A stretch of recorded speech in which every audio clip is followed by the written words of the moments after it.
ನಾಳೆ ಪಕ್ಷದ ವತಿಯಿಂದ ಶಾಸಕರುಗಳು ಸೇರಿ ವಿಧಾನಸೌಧದ ಗಾಂಧಿ ಪ್ರತಿಮೆಯ ಮುಂದೆ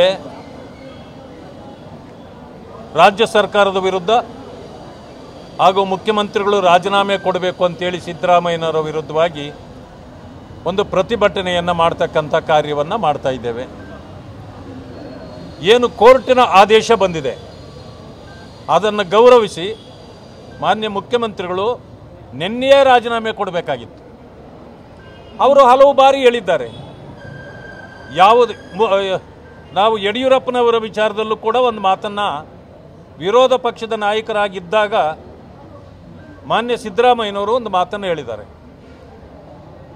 ಅವರು ಈಗ ಇನ್ವೆಸ್ಟಿಗೇಷನನ್ನು ಎದುರಿಸಬೇಕಾದ್ರೆ ಮುಖ್ಯಮಂತ್ರಿ ಸ್ಥಾನದಲ್ಲಿ ಕುಳಿತಿದ್ರೆ ಅಧಿಕಾರ ದುರುಪಯೋಗ ಆಗುತ್ತೆ.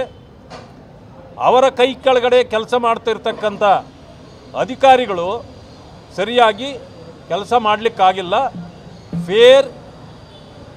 ಫೇರ್ ಇದು ಬರಬೇಕಂತಂದರೆ ಒಂದು ನ್ಯಾಯ ಸಿಗಬೇಕಂತಂದರೆ ಅವರು ರಾಜೀನಾಮೆ ಕೊಡಲೇಬೇಕು ಅಂತಕ್ಕಂಥ ಮಾತನ್ನು ಮಾನ್ಯ ಸಿದ್ದರಾಮಯ್ಯನವರೇ ಹೇಳಿದರು.